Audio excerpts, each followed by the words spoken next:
পরিবেশগত সমস্যার সমাধান সবসময় যে প্রথাগত পদ্ধতিতেই আসতে হবে তা কিন্তু নয়। অনেক সময় দৃষ্টিভঙ্গির পার্থক্যেও পরিবর্তন ঘটতে পারে। উত্তর চেন্নাইতে দূষণের কারণে মানুষের স্বাস্থ্য এবং তাদের বেঁচে থাকাটাই এক চ্যালেঞ্জের মুখে।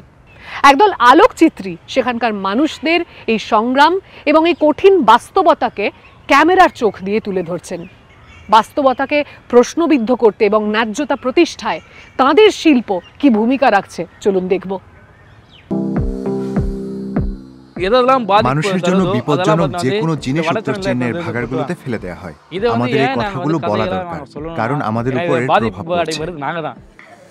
ভেসাই থোড়াঙ্গল উত্তর চেন্নাইয়ের ভেসারপাড়ির একটি যুব স্বেচ্ছাসেবী সংস্থা। এখানের 8 জন চিত্রগ্রাহকের একজন শক্তিবেল।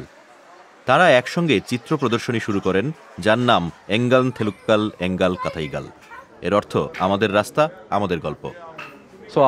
যারা ক্ষমতায় আছেন তাদের গল্পগুলোই আমরা বারবার শুনি, তাই না? এই উদ্যোগ একটি প্রশ্নের মাধ্যমে শুরু হয়েছিল। মানুষ যদি নিজের কথা নিজের গোষ্ঠীর ভাষায় প্রকাশ করে সেটা কেমন হয়? চিত্রগ্রাহক পালানি কুমারের নির্দেশনায় তারা উত্তর চেন্নাইয়ের প্রান্তিক মানুষের জীবনযাত্রাকে ব্যক্তিগত অভিজ্ঞতার মাধ্যমে তুলে ধরতে চান।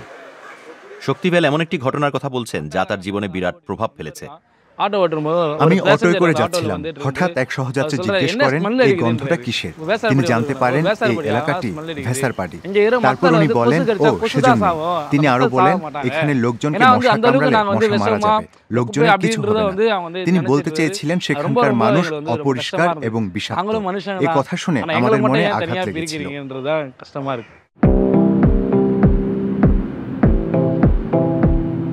এই ঘটনার পরে শক্তিবেল স্থির করেন কোদুঙ্গাইউরের ভাগাড়কে কেন্দ্র করে তিনি একটা ফটো সিরিজ করবেন। তার বাসস্থান ভেসারপাড়ির সীমান্ত থেকে কয়েক কিলোমিটার দূরেই এর অবস্থান। শহরের দুটো ভাগাড়ের একটি কোদুঙ্গাইউর। এখানে 40 বছরেরও বেশি সময় ধরে জমে থাকা আবর্জনার স্তূপ পড়ে রয়েছে, যার আকার 190টা ফুটবল মাঠের সমান। একদিন লরিগুলো এনে জঞ্জাল ফেলছিল, তার মধ্যে একটা জলের বোতলের অর্ধেকটা জল। একজন জঞ্জাল কর্মী সেই বোতল খুলে জল খেলেন। তিনি ওখান থেকে কেন জল খেলেন এই প্রশ্নের উত্তরে তিনি বললেন, এর বাইরে নোংরা হলো, ভিতরের জল তো ঠিক আছে।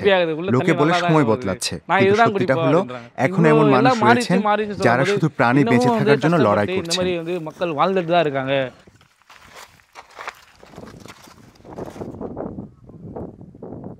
আমার মনে হয় কোদুঙ্গাইউর ভাগাড় নিয়ে শক্তিবেলের করা কাজ খুব জরুরি। একজন বিদেশি এই কাজ করতে এলে তারা কোনো মানুষের গল্প খুঁজবেন না, তাদের জীবন কেমন, তারা কিভাবে বাঁচেন, তারা কত প্রজন্ম ধরে এখানে আছেন। তারা কেবলমাত্র ভাগাড়ের দৃশ্য দেখিয়ে চলে যাবেন, কিন্তু শক্তিবেল স্থানীয়দের সাহায্য করেন। ভাগাড়ের কারণে ক্ষতিগ্রস্ত পরিবারগুলোর কথা তুলে ধরেন শক্তিবেল। তার তোলা ছবিগুলো পরিবেশগত ও সামাজিক অবিচারের কথা মনে করিয়ে দেয়। এ থেকে বোঝা যায় প্রজন্মের পর প্রজন্ম ধরে উত্তর চেন্নাই কেন বৈষম্যের শিকার হয়েছে। সমাজকর্মী বেনিশা উত্তর চেন্নাইয়ের বায়ু দূষণ নিয়ে কাজ করছেন। তিনি জানান, শহরের এই অঞ্চলে সর্বাধিক প্রান্তিক মানুষের বাস। সেখানেই সবচেয়ে বেশি দূষিত শিল্পগুলো রয়েছে, যা দক্ষিণ চেন্নাইয়ে নেই। সত্যিটা অস্বীকারের উপায় নেই যে আমরা উত্তর চেন্নাইয়ের সম্পদের অপব্যবহার করছি এবং সেই সম্পদ শোষণ করেই বেড়ে উঠছি। আমাদের যা চাই সব সেখান থেকে পাই। তাপবিদ্যুৎ কেন্দ্র থেকে বিদ্যুৎ, পেট্রোলজাত দ্রব্য সব, এমনকি দক্ষ শ্রমিকরা উত্তর চেন্নাই থেকে আসেন। অতিরিক্ত তাপমাত্রা ও অপ্রত্যাশিত বৃষ্টির মতো জলবায়ু পরিবর্তনে ভুগছে এই শহর। বেনিশা দেখাচ্ছেন শোষণমূলক ব্যবস্থার কারণে কিভাবে এর ক্ষতিকর অভিঘাত প্রান্তিক মানুষের উপরে গিয়ে পড়ছে। জলবায়ু পরিবর্তন একদিনে সবার উপর প্রভাব ফেলে না, এটা ধীরে ধীরে প্রভাব ফেলে। যারা সামাজিক অবিচারের শিকার, বহু প্রজন্ম ধরে বঞ্চনার শিকার, তাদের উপর আগে প্রভাব ফেলে।